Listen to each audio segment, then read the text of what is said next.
My name is Cynthia J. Edwards. In April of 2016, I was diagnosed with multiple myeloma, which is a blood cancer. I was 60 years old at that time. After being diagnosed with multiple myeloma, it was followed by 6 months of chemotherapy. At that time, I went into remission and was told that I was a candidate for a stem cell transplant. I jumped at it and I had a stem cell transplant following my chemotherapy in December of 2016.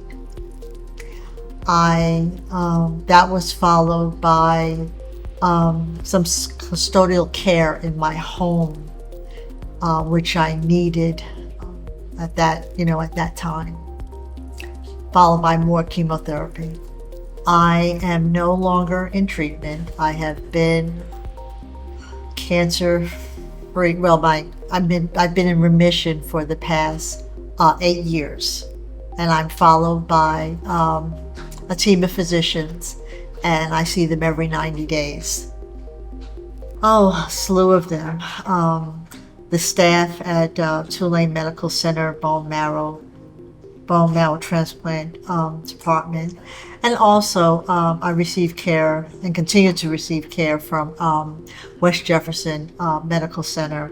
I have a transplant doctor and an oncologist, and the transplant doctor, her name is Dr. Hannah Safa, and my oncology team is made up of Elizabeth Elland and previously Robert Kiesler and Dr. Nellie On. There were many people who were my village during that time. My children, my 2 boys, my family, my church families, both at my Baptist church I attend to and my Presbyterian church I attend. I give a special shout out to Miss Shirley Higgins, who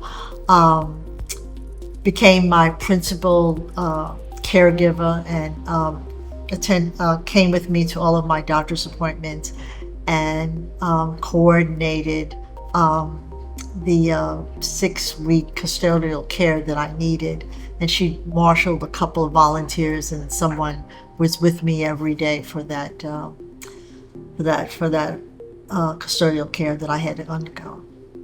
Oh, all 3 that you mentioned: the camaraderie, the story crafting, the SCART, and just the socialization with other cancer patients.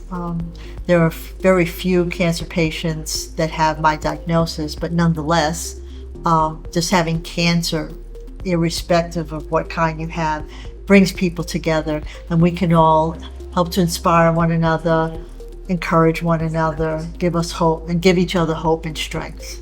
I joined She Rose in 2024, and it is one of the best things that I've ever could have done.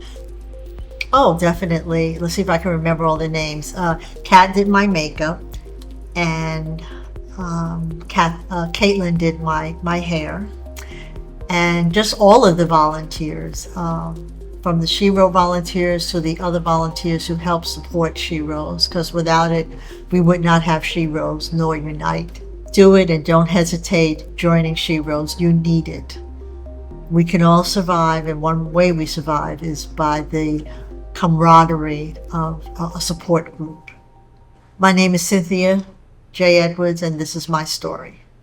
Hi, everybody. I'm sitting here with Cynthia Edwards, who's part of the She Rose class of 2024. How are you doing today? Oh, fine. Oh, I'm so glad. I had the pleasure earlier of sitting with Patty, and I know, were you guys friends before this process started? Yeah. You were. So who had to strong arm the other to sign up for this?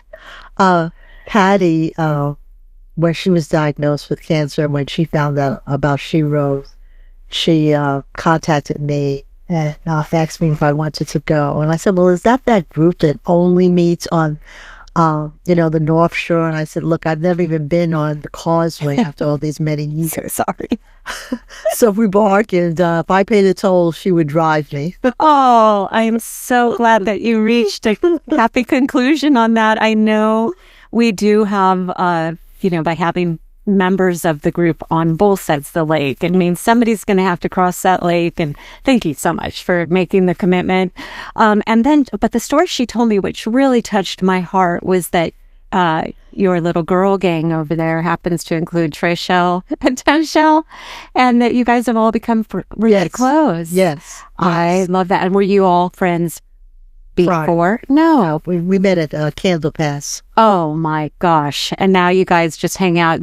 Patty said that they took you shopping for what you're wearing and everything. Yes. We thought we could handle it ourselves, but thank God they were with us and that they offered. Oh yeah. Yeah. Oh, those girls know how to style. Yes. Yes. And they have I was saying earlier too, I mean, so now they're featured in 2 podcasts because we talked about them a little, but the most wonderful smiles that can light up rooms too. So you are a lucky little girl gang. And you have a beautiful smile too. It's been a really pleasure getting to know you through this process. Has there been any part of the She Rose experience that stands out as something that really helped move the needle in your progression or journey? I derived a lot of hope and strength and inspiration from the group because I got to hear about other people's journey firsthand. And when I look at my journey, it's sort of paled in comparison to what they went through, but yet they were resilient. They were survivors, and they were not going to let their diagnosis interfere with their ability to live as bountiful a life that they want to. Yeah. Do you feel that you have entered into a sisterhood that has meaning? Oh, definitely a sisterhood, and I plan to start driving across the causeway to come on this side as a result of my association with these with these women. Yes. Oh, I'm so glad to hear that. That means I'll get to see you more too. Yes. That is wonderful. Well, I am so happy that you're part of the She Rose class. And one of the things that we asked you guys to participate in was the story crafting process. And we're sitting here today to listen to you read your story, but I'm curious, how did you come upon your soundtrack metaphor that you chose? Well, the metaphors that were given to us, and also the metaphors that I Googled, I just didn't think that they accurately depicted my journey. And then I remembered that, I like trivia. I like movies. I like songs. I like the theater. So I just called upon the songs that I've liked throughout my years. Oh, that is wonderful. Well, I cannot wait to hear you read your story. This is Cynthia Edwards reading The Soundtrack of My Life, a resonating symphony of triumph and resilience. The soundtrack of my life is like a symphony that weaves the highs and lows, triumphs and tribulations into a captivating melody that defines my journey like a masterful symphony. In every note and line of the song, I am reminded of the challenges I have faced and the resilience I have cultivated over the years. As an urban child growing up in New York City, I was captivated by the soulful melodies of Motown music as a source of solace and comfort. Even though I grew up in a home marked by parental alcoholism and familial dysfunction, the love and provision that my parents offered were overshadowed by the emotional neglect they showed me as a child. My crooked teeth made me feel like an ugly duckling. I retreated into my shell and hid from the world. During these turbulent times, songs like A Bridge Over Troubled Waters became my anthem, offering a glimmer of hope amid the chaos.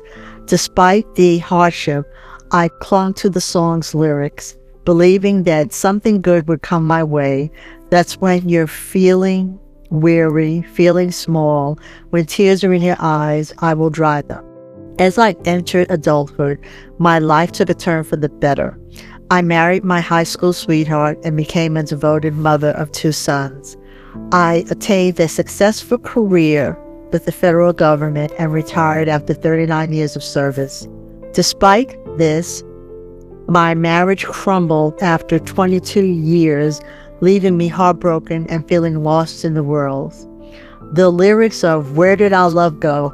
echoed my emptiness, reminding me of the love that had once been but was now gone. In the depths of my despair, I found inspiration in a song that became my mantra. There's a new me coming out, and I want the world to know that the time has come for me to break out of my shell. I have to shout that I am coming out. With newfound determination, I embarked on a journey of self-discovery and transformation. Like proud Mary, I shed my former self. I lost 30 pounds and embraced a healthier lifestyle that led to a newfound confidence. I ventured into the dating scene, hoping to find a love that would restore my shattered heart. And in 2014, I met my prince, who brought me joy and fulfillment back into my life. One fateful day, I was diagnosed with cancer, namely multiple myeloma. The news hit me like a dissonant chord, shattering my world.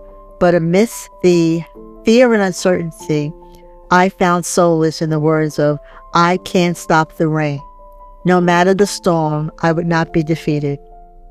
Throughout my journey, God has been my constant companion, providing strength and guidance through every obstacle. His love has been the cloud 9 that has lifted me, reminding me that I am never alone despite adversity. With the support of my newfound friends and families, I underwent treatment. Chemotherapy became my Achilles heel, but a mighty fortress in God provided a daily symphony of hope and determination. The side effects were like a rhythm and blues record, but I refused to let them silence my spirit. Throughout my cancer journey, music has been my constant companion, guiding me through the darkest moments and lifting my spirits when all seemed lost. The lyrics of "Lean on Me" became a lifeline, reminding me that I was not alone. As I emerged from the depths of treatment, I realized that my life had been transformed into a triumphant symphony. The cancer had not broken me. It had made me stronger, wiser, and more resilient. Reflecting on my life's soundtrack, I am grateful for the melodies shaping my experience. The songs of Motown and Christianity have become the soundtrack of my resilience, my triumph, and my unwavering faith. They have reminded me that even when the notes are low and the lyrics are heartbreaking, there's always hope for a beautiful symphony to emerge. And so, the soundtrack of my life continues to play, each song a testament to the power of the human spirit, the healing nature of music, and the transformative love of God. Today, "Take Me to the King" stands as a testament to the power of hope, perseverance, and the healing embrace of Christian music. My soundtrack has evolved into a beautiful symphony that will continue to play, inspiring me and others to face life challenges with courage and grace. Oh, that's such a good story. I love it. So this is called the Cynthia Symphony. Wait, okay, now I'm struggling with that. The Cynthia Symphony. Yes. That's what I see. And I love all the songs that you mentioned, all my favorites. And you have become one of my favorites. So thank you so much for being part of the Unite Sisterhood. And I'll be screaming your name and celebrating with you when you walk the runway in October. Oh, I look forward to it. Thank you so much for being here. Thank you. Okay, thanks.